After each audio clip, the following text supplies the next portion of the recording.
जो लोग यहाँ खड़ा होकर के वीडियो रिकॉर्डिंग कर रहे हैं, जय शाह के पिताजी को भेज दीजिएगा।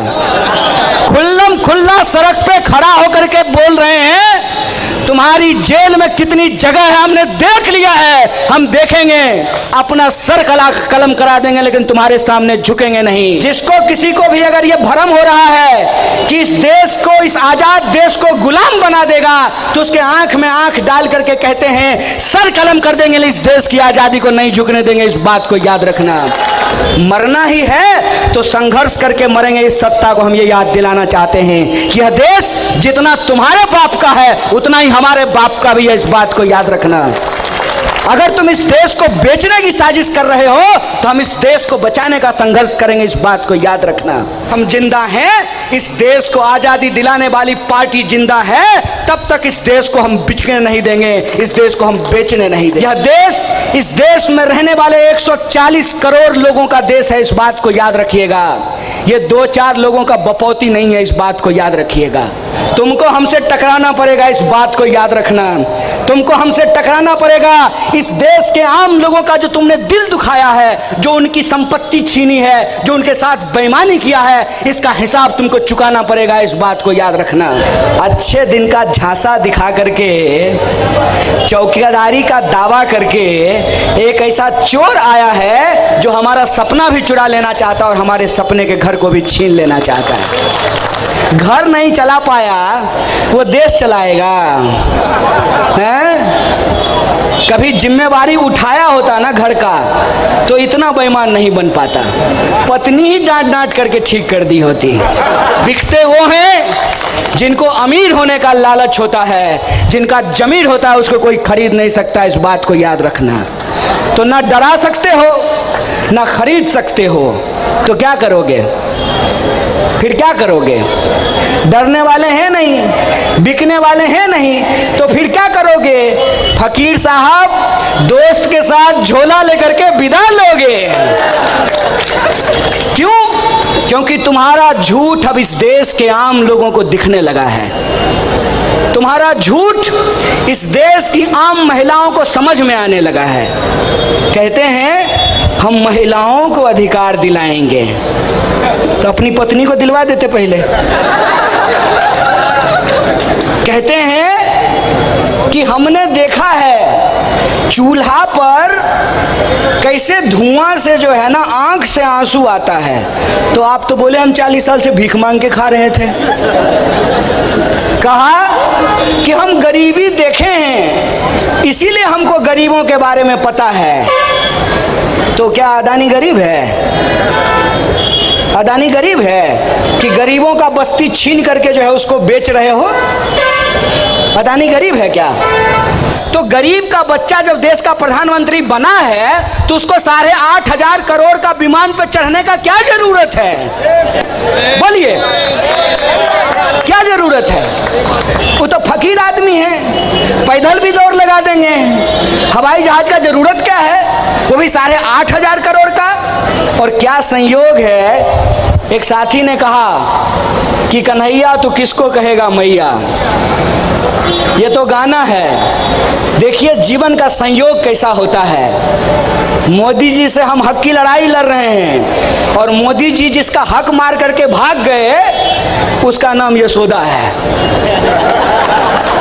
मालूम है कि नहीं? नहीं बताओ। नहीं मालूम? मोदी जी की पत्नी का नाम यशोदा है।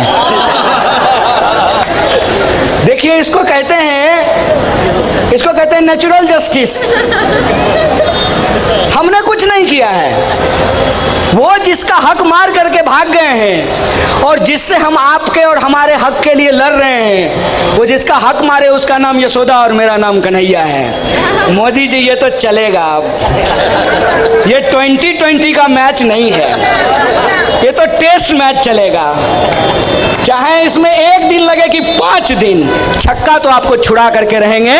और ये चैलेंज कर रहे हैं जो लोग यहाँ खड़ा होकर के वीडियो रिकॉर्डिंग कर रहे हैं, जय शाह के पिताजी को भेज दीजिएगा। खुल्लम खुल्ला सड़क पे खड़ा होकर के बोल रहे हैं तुम्हारी जेल में कितनी जगह है हमने देख लिया है, हम देखेंगे। लेकिन इस देश के आम लोगों के हक और अधिकार के लिए लड़ रहे थे, लड़ेंगे, अपना सर कलम करा देंगे, लेकिन तुम्हारे सामने झुकेंगे नहीं। और तुम्हारे नोट में उतना ताकत नहीं है, तुम्हारे पास ऐसा कोई मशीन ही नहीं है कि तुम उससे एक ऐसा नोट बना लो जिससे तुम एक ईमान वाले गरीब के बच्चे को खरीद सको। इस बात को याद रखो। तुम्हारी बेईमानी अब लोगों को नजर आने लगी है, लोगों को यह समझ में आने लगा है कि तुमने किस तरीके से इस देश की सबसे पुरानी पार्टी, इस देश में आप आज कुछ भी देखते हैं, आप एम्स देखते हैं, आप IIT देखते हैं, आप IIM देखते हैं, आप इसरो देखते हैं, आप पार्लियामेंट देखते हैं, आप सड़क देखते हैं, आप संविधान देखते हैं, और यह जो हमारे पुलिस वाले खड़े हैं यहाँ पे, एक एक चीज को भारतीय राष्ट्रीय कांग्रेस ने बनाया। देश की सबसे बड़ी पुरानी पार्टी के खिलाफ एक कैंपेन चलाया, और जो व्यक्ति सबसे ईमानदारी से हमारे आपके जैसे साधारण व्यक्ति के लिए लड़ रहा था, उसको बदनाम किया। किस लिए? कि हमारे आंख में धूल झोंक करके, हमको आपस में लड़ा करके जो अंग्रेज हमारे साथ किए थे ना, वही ये हमारे साथ करना चाहते हैं। अंग्रेज क्या करते थे? भारत के लोगों को आपस में लड़ाते थे और यहाँ का धन दौलत लूट करके ब्रिटेन पहुंचाते थे। और ये अंग्रेज के चापलूस क्या कर रहे हैं? जो अंग्रेजों की जासूसी किए हैं इतिहास में, वो क्या कर रहे हैं? वो इस देश के आम लोगों को लड़ा रहे हैं और देश की संपत्ति को अपने दोस्त की तिजोरी में पहुंचा रहे हैं। मतलब समझ रहे हैं? आपको रोजगार नहीं मिल रहा है, गृह मंत्री के बेटा को रोजगार मिल रहा है। देखें, बैटिंग कर रहा था ऐसे करके। कैसे कहते हैं ना, सैया भय कोतवाल तो अब डर काहे का है। और बेशर्मी देखिए, प्रधानमंत्री मंच पे खड़ा होकर के परिवारवाद पे भाषण देते हैं।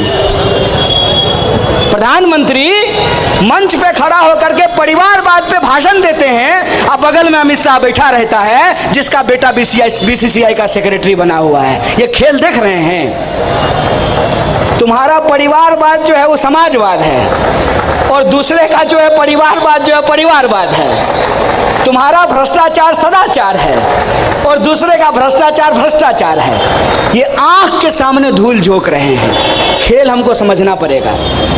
15,000 करोड़ लेकर के कोई अगर पूंजीपति भाग जाए तो उसको माफ कर देते हैं, और 1.5 लाख रुपया अगर कोई दुकानदार बैंक का लोन ना दे दे तो उसको डिफॉल्टर साबित कर देते हैं। हाय रे बेईमानी, आय हाय, कलेजा निकल आता है ऐसी बेईमानी देख करके। बस आपको और हमको यह चीज समझने की जरूरत है। महंगाई आसमान छूता जा रहा है, और भाषण क्या देते हैं? विश्व में डंका बज रहा है। अपना डंका अपने पास ले लो। यहाँ महंगाई हमारी लंका लगाए हुए है, तुम्हारा डंका बज रहा है। तो ये बीच का पैसा कौन खा रहा है?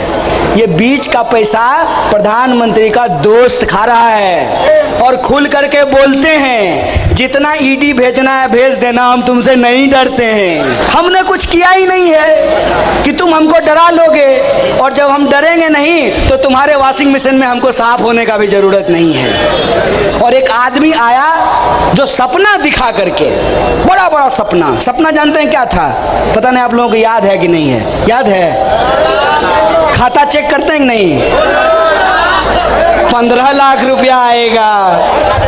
अरे अपना छोड़िए, हम तो कहते हैं कि भाजपा का कोई मित्र अगर आपका हो, मेरा तो है, तो हम उसको कभी कभी कहते हैं आओ ना, कहता नहीं आएंगे। क्यों नहीं? तुम फिर पूछोगे 15 लाख आया कि नहीं आया।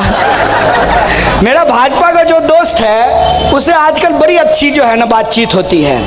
हम उसको कहते हैं चलो हम तो बीजेपी को वोट नहीं दिए थे, तो हमारे खाते में 15 लाख नहीं आया तो यह समझ में आता है। तुम्हारे में आया कि नहीं आया? बोला हमारे में भी नहीं आया।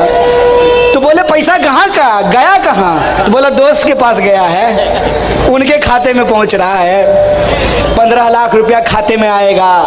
हर साल 2 करोड़ नौकरी देंगे। 2022 तक पक्का मकान दिया जाएगा।